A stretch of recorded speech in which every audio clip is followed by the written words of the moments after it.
Hi guys, thanks for tuning in. Today what I want to discuss is how I package my documents, how I send the documents back.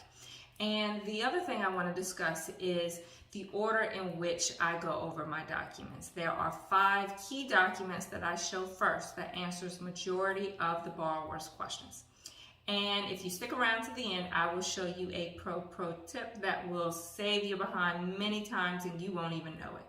All right, so when you print off all of the documents, it'll look something similar to this. The first document is typically the shipping label, and then right after that, oftentimes are the notary instructions. So we're going to just skip over those documents there. Now I want you to shuffle through the entire packet, and I want you to pull out certain documents. So the first document I want you to pull out is the closing disclosure. Now, these documents that I'm telling you to pull out are simply because they answer majority of the borrower's questions. So most of the time, the borrower wants to know their interest rate. They want to know when their monthly payment is due. They want to know how much the loan amount is. They want to make sure that there's enough monies coming out of their escrow account going towards their property taxes and so forth. And so these 5 documents will answer all of those questions and more in, like I said, the first 10 minutes. So that first document you're going to pull out is your closing disclosure. And this document tells them their loan amount. It tells them their interest rate, how their estimated taxes and insurance.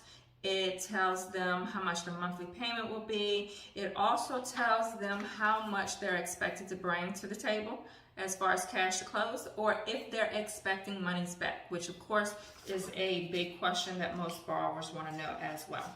So the closing disclosure is usually about 5 pages.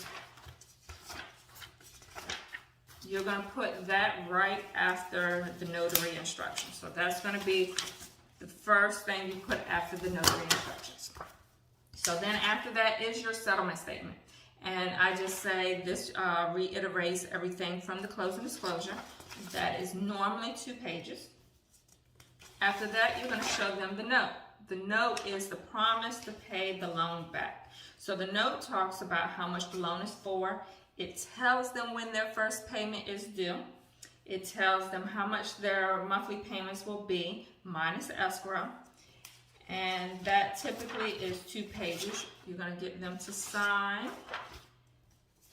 The next document I want you to pull out, is the right to cancel. So you're going to have them sign and date each copy of the right to cancel.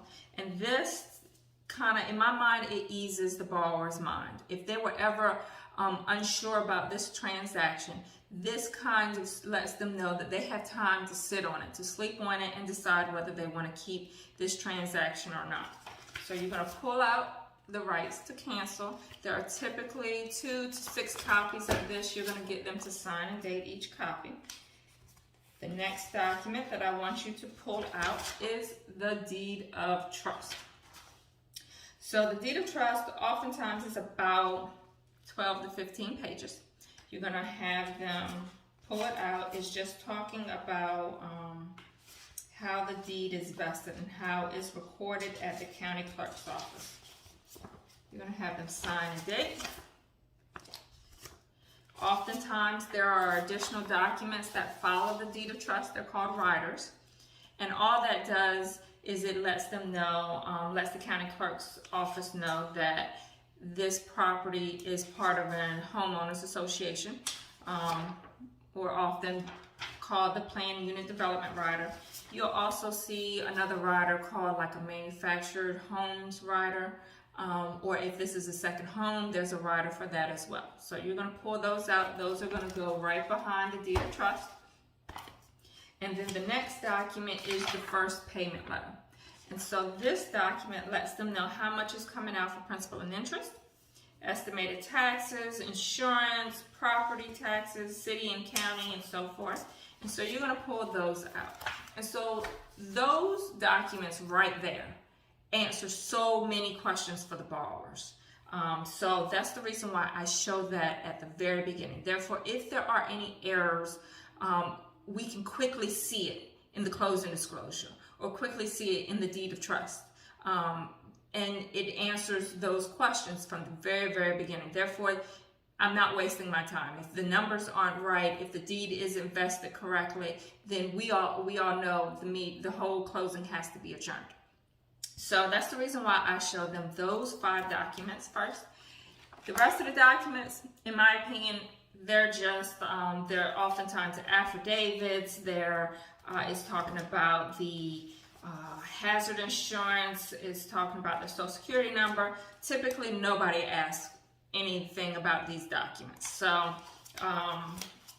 that's the reason why I really don't harp too much on those. It's these documents here, closing disclosure and the deed of trust, that are the most important documents. Okay? So I take those. We also are going to get them to sign this entire packet where necessary. So now you have your entire signed packet. All right, so you're also going to go to FedEx. You're going to get a bunch of these. They're free. You're going to get a bunch of these. You're going to put this packet in this envelope. All right, we're going to close up this envelope. This is not where we finish. I mean, this is not where it's done, because these envelopes are really good. They're thick, they're sturdy, they're really nice. However, if it's storming outside, it does not protect the documents on the inside.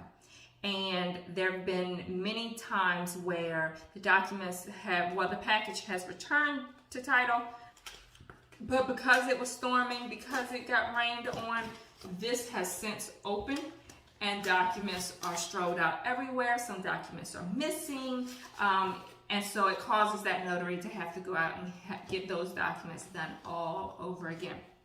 So what I do is I take the packet, I close it up, I get one of these from FedEx. They're free. Get one of these from FedEx, and I get a stack of these from FedEx. They're also free. I stick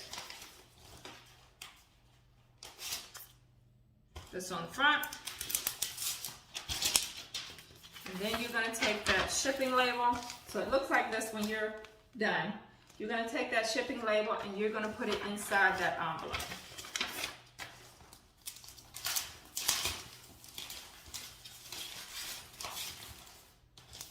So now it looks like this. So you're going to then take this entire packet, you're going to seal it up. You're going to take and put it in here, and you're going to seal it up. So now your package is absolutely secure. Absolutely secure. Nothing is going to ruin them. You don't have to worry about having your documents redrawn. Okay? All right. So that's what I've been doing from the very, very beginning. So the other thing that I want to show you guys is what to do with the checks. So oftentimes you receive a check because there is cash to close. The borrower is paying money out, so you'll receive a check, or you'll also receive a voided check because the borrower is expecting money, and so they have to void the check so that the title company knows where to send that money to. So the other thing that is really good, I want you all to go get a ream of paper. Now I know you're probably tired of spending money, but hey, you only need like one ream. And you want to get like bright colored paper. And then you want to take one of these and you're going to stick it to it.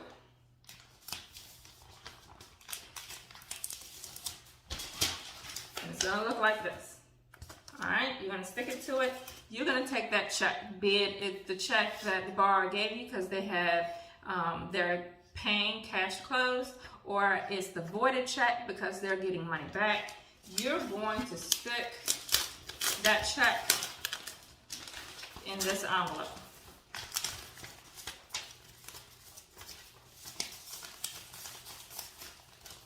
Okay?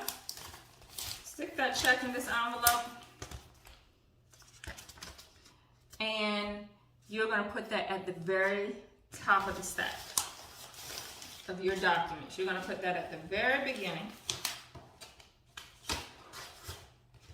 Just like that. And you're going to send it back.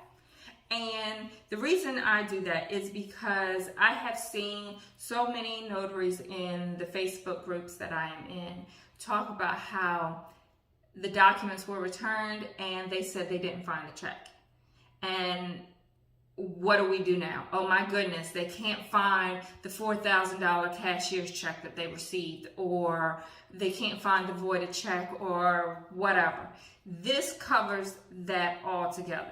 There's no way they are going to miss this bright pink paper that has the check stuck to it in that envelope. Another thing that I don't do, but I thought it was really good to do, that you could use this also as a marketing technique, like on the back or on the very top or what have you. Put your logo, put your information in there. You could even write like a little thank you note on the back, just marketing to the company.